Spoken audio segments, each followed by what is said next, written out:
ਔਰਤ ਜਿਸ ਦੇ ਨਾਲ ਤੁਸੀਂ ਸ਼ਾਦੀ ਕਰਨਾ ਚਾਹੁੰਦੇ ਹੋ ਉਹਦੇ ਅੰਦਰ ਕੀ ਕੁਆਲਿਟੀਜ਼ ਮੌਜੂਦ ਹੋਵਣ ਤੇ ਫਿਰ ਸੋਚੇ ਬਗੈਰ ਸ਼ਾਦੀ ਕਰ ਲੈਣੀ ਚਾਹੀਦੀ?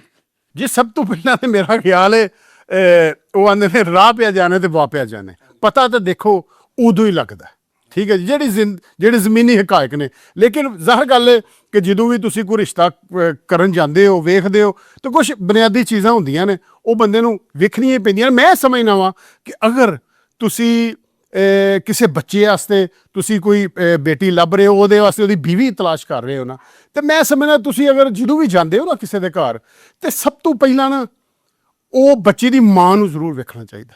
ਤਾਂ ਜੇ ਵੇਖੋ ਸਾਡੇ ਇੱਕ ਮਿਸਾਲ ਮਸ਼ਹੂਰ ਹੈ, ਜਿਫੋ ਜੀਆਂ ਮਾਵਾਂ ਉਫੋ ਜੀਆਂ ਧੀਆਂ।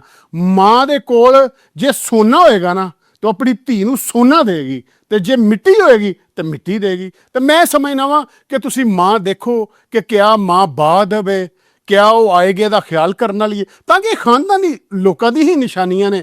ਮਹਿਮਾਨ ਨਵਾਜ਼ੀ ਕਰਨੀ, ਕੋ ਆਏਗੇ ਲਈ ਰਿਸਪੈਕਟ ਕਰਨੀ, ਉਹਨੂੰ ਜਾਂਦੀ ਦਫਾ ਅੱਛੇ ਤਰੀਕੇ ਨਾਲ ਰੁਖਸਤ ਕਰਨਾ, ਔਰ ਆਪਣੀ ਹਸੀਅਤ 'ਚ ਰਹਿ ਕੇ ਉਹਦੀ ਖਿਦਮਤ ਕਰਨੀ।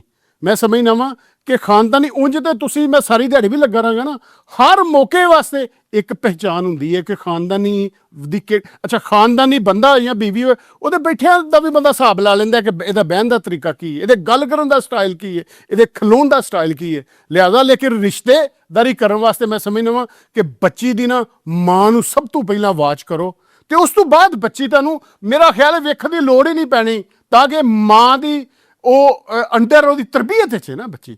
ਤੇ ਮੇਰਾ ਖਿਆਲ ਹੈ ਕਿ ਜਿਸ ਤਰ੍ਹਾਂ ਦੀਆਂ ਮਾਵਾਂ ਨੇ ਉਹੋ ਜਿਹੀਆਂ ਧੀਆਂ ਨੇ। ਇਹ ਕੋਈ ਹਦੀਸ ਨਹੀਂ, ਲੇਕਿਨ ਇਹ 90% ਇਹ ਗੱਲ ਹੈ ਕਿ ਜਿਹੋ ਜਿਹੀਆਂ ਮਾਵਾਂ ਹੁੰਦੀਆਂ ਨੇ, ਮਾਂ ਕੋਲ ਜਿਹੜੀ ਸ਼ੈ ਹੋਏਗੀ ਉਹ ਦੇਗੀ, ਚੰਗੀ ਹੋਏਗੀ ਤੇ ਚੰਗੀ ਦੇਗੀ, ਜੇ ਕੋਈ ਮੰਦੀ ਹੋਏਗੀ ਤਾਂ ਮੰਦੀ ਦੇਗੀ। ਮਾਂ 'ਚ ਕੀ ਹੋਣਾ ਚਾਹੀਦਾ? ਯਾਨੀ ਕਿ ਮੇਨ ਉਹ ਨੁਕਤਾ ਦੱਸੋ ਨਾ ਵੀ ਜਿਹਦੇ ਤੋਂ ਨਾ ਅਸੀਂ ਪਰਖ ਲਿੱਤੀ ਜਾਏਗੀ ਵੀ ਇਸ ਬੱਚੇ ਦਾ ਮਾਂ।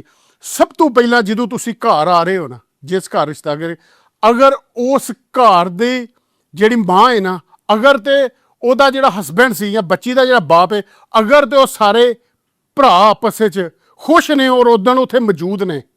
ਅਕਸਰ ਸਾਡੇ ਹੁੰਦਾ ਜੀ ਕੋਈ ਬੱਚੀ ਕੋਈ ਬਾਹਰੋਂ ਨਵਾਂ ਪ੍ਰਾਹੁਣਾ ਆਏ ਨਾ, ਤੇ ਕਿਆ ਰੁਖ ਦੱਸਿਆ ਤੁਸੀਂ, ਮਾਸ਼ਾਅੱਲਾ ਮਾਸ਼ਾਅੱਲਾ, ਠੀਕ ਹੈ। ਉਹ ਆਪਣੇ ਨਾ ਬੰਦਾ ਆਪਣੇ ਭਰਾਵਾਂ ਨੂੰ ਜ਼ਰੂਰ ਬੁਲਾਉਂਦਾ, ਭੈਣਾਂ ਨੂੰ ਵੀ ਬੁਲਾ ਲੈਂਦਾ ਕਿ ਮੇਰੇ ਵੀ ਕੋਈ ਨਵੇਂ ਸਾਕ ਆਉਣ ਲੱਗੇ ਨੇ ਵੇਖਣ ਤੇ ਆਓ।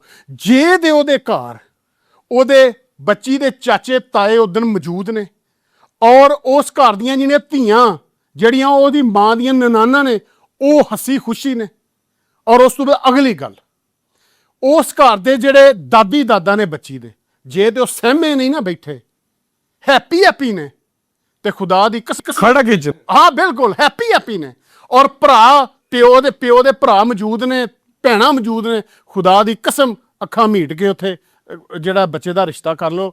ਉਹ ਨਸਲੀ ਔਰਤ ਹੈ, ਔਰ ਯਕੀਨਨ ਨਸਲੀ ਔਰਤ ਨੇ ਆਪਣੀ ਧੀ ਨੂੰ ਵੀ ਕੁਝ ਚੰਗੀਆਂ ਗੱਲਾਂ ਦੱਸੀ। ਕਿਆ कहने, बहुत मजा आया मैंने थोड़ा जवाब सुन के।